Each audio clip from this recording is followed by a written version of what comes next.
Welcome to my channel. నా channel కనుక మీరు ఇంకా సబ్స్క్రైబ్ చేసుకోకపోయినట్టయితే ప్లీజ్ సబ్స్క్రైబ్. ఈరోజు మనం ఈ వీడియోలో 23 జూలై 2024 అంటే మంగళవారం రోజు స్టాక్ మార్కెట్ ఏ విధంగా ఉండబోతుంది అనే ప్రెడిక్షన్ వీడియోని మనం చూద్దాం. అసలు మంగళవారం రోజు ఓవరాల్గా స్టాక్ మార్కెట్ ట్రెండ్ ఎలా ఉండబోతుంది అనేది తెలుసుకునే ముందుగా ప్రీ మార్కెట్ సెషన్ గురించి మనం ప్రెడిక్ట్ చేయాలి అంటే అంతకన్నా ముందు రోజు అంటే Monday America stock market Nasdaq అక్కడి న్యూస్ మీద డిపెండ్ అయ్యి మార్కెట్ మూవ్మెంట్ చూపించే అవకాశం ఉంది. అలాగే ఇక నెక్స్ట్ రోజు అంటే ట్యూస్డే మార్నింగ్ టైము ఒక పాజిటివ్ ట్రెండ్ని చూపించే అవకాశం ఉంది. ఏషియన్ మార్కెట్స్ ఒక పాజిటివ్ మూవ్మెంట్ని చూపించే అవకాశం ఉంది. సో అలాంటి పాజిటివ్ ట్రెండ్ బిగినింగ్ మనకు దొరికిన తర్వాత మన మార్కెట్ ఓవరాల్ ట్రెండ్ మనం చూడాలి అంటే అది పాజిటివ్గా ట్రెండ్ అయ్యే అవకాశం ఉంది. అలాగే సేమ్ బ్యాంక్ నిఫ్టీ కూడా పాజిటివ్గానే ట్రెండ్ అయ్యే అవకాశం ఉంది. నిఫ్టీ ఐటీ మాత్రం కొంతవరకు నెగిటివ్గా ట్రెండ్ అయ్యే అవకాశం ఉంది.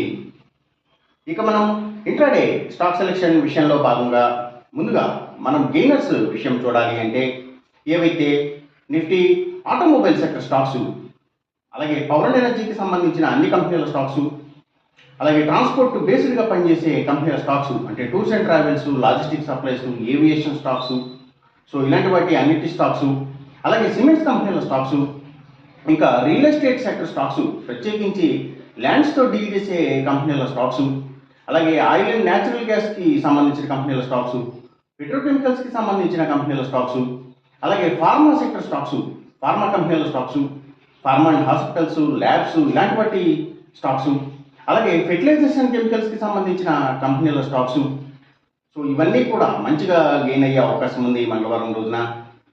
అలాగే ఇంకా సర్వీసెస్ ఓరియంటెడ్గా పనిచేసే కంపెనీల స్టాక్స్ అంటే అవి courier services, delivery services, so ఇలాంటి వాటి అన్ని స్టాక్స్, అలాగే ఫుట్వేర్కి సంబంధించిన కంపెనీల స్టాక్స్, ఇంకా అగ్రికల్చరల్కి రిలేటెడ్గా ఉండే అన్ని కంపెనీల స్టాక్స్ అంటే అవి సీడ్స్ కంపెనీల స్టాక్స్, ట్రాక్టర్స్ కంపెనీల స్టాక్స్, సో ఇవన్నీ కూడా మంచిగా గెయిన్ అయ్యే అవకాశం ఉంది. ఇంకా ఏవియేషన్ స్టాక్స్ కూడా మంచిగా గెయిన్ అయ్యే అవకాశం ఉంది మంగళవారం రోజున. అలాగే ఇంకా పబ్లిక్ లిమిటెడ్ కంపెనీల స్టాక్స్ చాలా వరకు కూడా గెయినింగ్ సైడ్ ఉండే అవకాశం ఉంది. ఇంకా సీపోర్ట్స్ అండ్ హార్బర్స్, అలాగే గవర్నమెంట్ బ్యాంక్స్ అండ్ ఫైనాన్షియల్స్ అంటే PSU banks, government financials, so ఇవన్నీ కూడా మంచిగా గెయిన్ అయ్యే అవకాశం ఉంది మంగళవారం రోజున.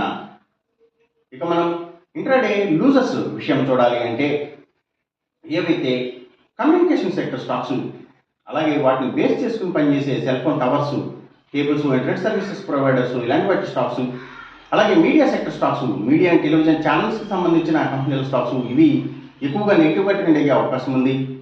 అలాగే ఇంకా స్టీల్స్, ఐటీ స్టాక్స్, అలాగే సిగరెట్ కంపెనీల స్టాక్స్, లిక్కర్ కంపెనీల స్టాక్స్ అంటే స్పిరిట్స్ స్టాక్స్, సో ఇవి నెగిటివ్గా ట్రెండ్ అయ్యే అవకాశం ఉంది మంగళవారం రోజున.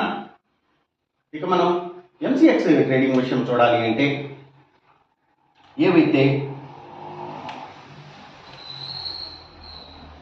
క్రూడ్ ఆయిల్ అండ్ న్యాచురల్ గ్యాసెస్కి ప్రైసెస్ ఇవి, అలాగే గోల్డ్ ఇంకా సిల్వర్ ప్రైసెస్, సో ఇవన్నీ కూడా పెరిగే అవకాశం ఉంది. కాపర్ ప్రైసెస్ మాత్రం తగ్గే అవకాశం ఉంది. ఈ చెప్పిన రిజల్ట్స్కి ఏమాత్రం వ్యతిరేకంగా జరుగుతున్నట్టు మీకు అనిపించినా సరే ఇమీడియట్గా మీ బెట్ల నుంచి వెనక్కి వచ్చేసేయండి.